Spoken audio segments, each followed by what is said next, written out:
ikintu namenye nuko kugendana n'Imana ni umuntu bihitamo, ntabwo ari Imana ibihitamo. Ni umuntu ugira gute?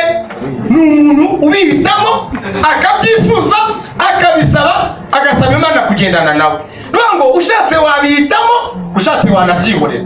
Nta n'itegeko ryaguhana ngo wanze kugendana n'Imana, nta tegeko ryabiguhana. Enoki ngo yamaze imyaka 60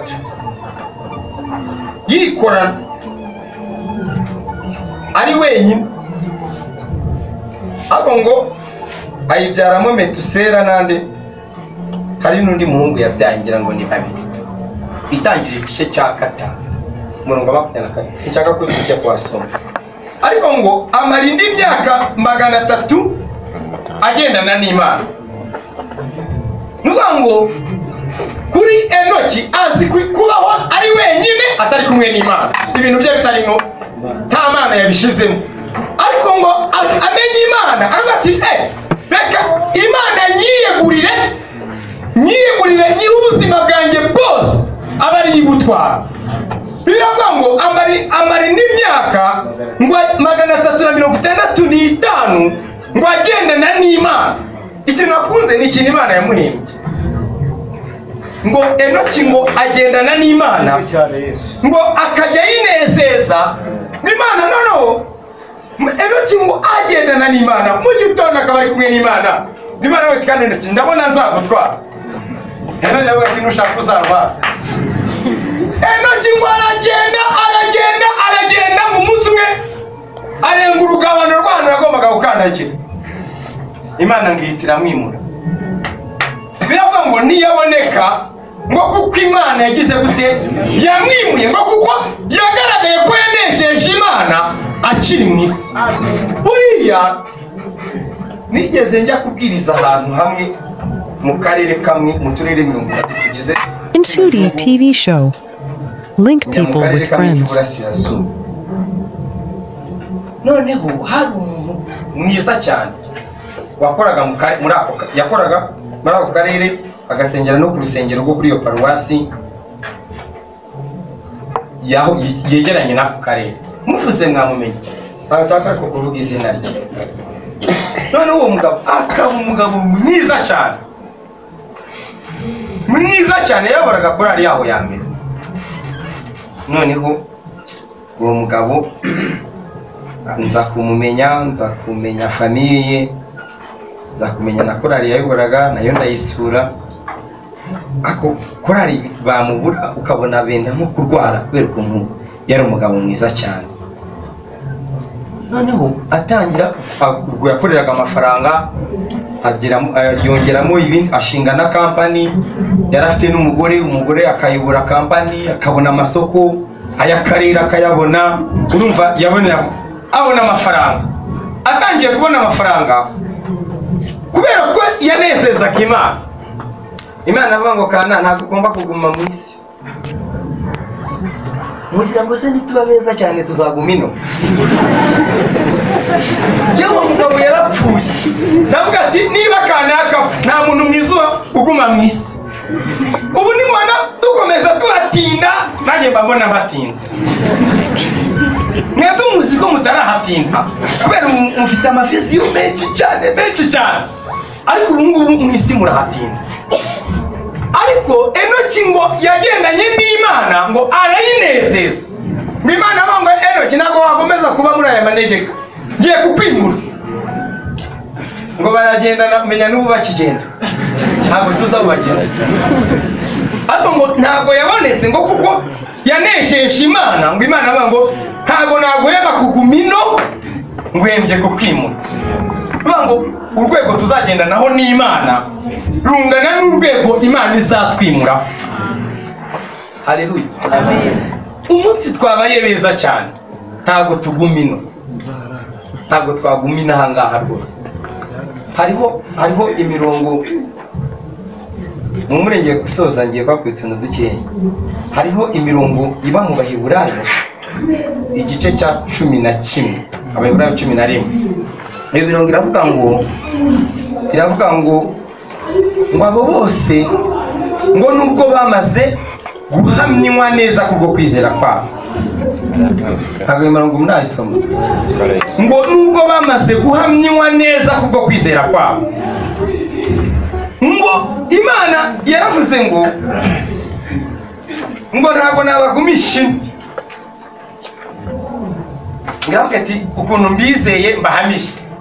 Bamwe ngo banapfuye ngo batarahabwa ibyasezeranijwe, ngo babirebaga biri kure ngo bakabyishimira, ngo turi abashyitsi n'abimukira mu isi. Uwo muravuga ngo yemwe iyo bakunda iyo bavuyemo baba barabonye uburyo bwo gusubirayo, ngo ariko ngo barashaka gakondo irusha icyo gihugu kuba nziza ariyo yo mu ijuru. Ngo urwego tuzagenda tubana n'Imana tunezeza Imana tugera ku rwego inaha tubera habi. Byamaze n'imisimo n'ibintu byino byose bivuna, ibintu byino biravuna kandi ikintu gitangaje bivuna umuntu ahubwo se akivuga n'umutwite burya nawe abagowe. Hari umuntu wese ngo uzira ngo gutwita ntabwo bivuna. Genza umudamu watwitse avuga ati ubu ngubu ugomba kujya uryama ugarama. Ibase ko no gutwita nabyo bivuna. Kandi agapeti nakiyo kavutse gahita kanari. Menya nako kaba kageze ahantu hari danje kakanye. Noneho kwivugira ibitureba ukigurushe. Niyo mpamvu abantu bavuga ati Imana turayishima ko yatwimuye. Ni ikigero kwiga bivuna. Urwo rurimi murarwumva, nanjye ndarwumva. Noneho ikintu gitangaje ukiga uvunitse, ukabona akazi nabwo uvunitse, no kugakora ukavunika, no kurya amafaranga wakoreye ukavunika. Niyo mpamvu kugendana n'Imana Mose yavuze ngo gendana natwe. Imana ibyemera ngo nzajyana nawe uruhure. Nuko izi ko ahantu turi haravunanye haragoranye nta muntu worohera. Kandi ikintu gitangaje havuna ufite amafaranga hakavuna n'uwo yabuze. Mujye kuvuga ngo uwo ufite amafaranga wavunitse ati kuyongera nyina uzi iyo yibutse ko azapfa ahagari ku mutima kandi ayafite. Ubwo mwese muravuze ati yaba twari tuyabonye tukazahagarika umutima basi. Twasoza dusomye mu bwiza ngo byose ni ubusa gusa, ariko ngo ikiriho wubaha Imana kandi aba ariyo ugendana nayo. Ninde uzi gusoma ngo mubwire umurongo adusomera mbabwire utuntu duke dusoze muri Mika murahabona igice cya 6. Mika 6 mwabuze umurongo wa 8 uvuga ngo iki? Soma neza numve. Reka gisome izina rya Yesu igitabo cy'Imana Mika. Byo nabivuze soma.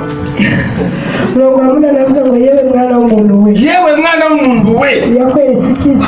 Yakweretse icyiza icyo ari cyo. Icyo Uwiteka gushakaho ni iki? Icyo Uwiteka gushakaho ni iki? Ni ugukora ibyo gukiranuka. Ni ugukora ibyo gukiranuka. No gukunda kubabarira. No gukunda kubabarira. No kugendana n'Imana yawe wicisha bugufi. No kugendana n'Imana yawe wicisha bugufi. Nukuvuga ngo buri Imana ni umuntu. Nanjye vuga ngo ni umuhanga. Ndavuga ati si hano habaye hari undi muhanga. Byagenda gute ko babaye abahanga babiri? Ariko reka tuvuge ngo Imana ni umuhanga basi kurusha abantu, sibyo? Noneho rero buriya ngo mu muntu uwo ari we wese ngo yashizemo ko amenya icyiza akamenya n'ikibi. ngo nigiye gukora icyiza byananiye mbanze ko icyo nakoze ari kibi. niyo mpamvu Mika avuze ngo yewe mwana w'umuntu we yakweretse icyiza icyo ari cyo. icyo Uwiteka agushakaho ni ukukunda kubabarira no gukora ibyo gukiranuka, ariko bashyiramo ikindi kintu no kugendana n'Imana yawe wicisha bugufi. Nubwo rero icyo nashaka kubabwira, icyifuzo cy'Imana, buriya abantu tugira ibyifuzo n'Imana rero bukigira ibyifuzo. Iby'Imana ntabwo ndasoma byinshi, ariko bimwe mu byifuzo by'Imana ni uko Imana ishaka ko ugendana nayo. Haleluya. Ntabwo Imana ishaka ko ugenda wenyine, ishaka ko ugendana nayo. Niyo mpamvu ngo no kugendana n'Imana yawe, ariko nanone ugize gute? Wicishije bugufi, utishyize hejuru. Noneho baravuga ngo no gukora ibyo gukiranuka.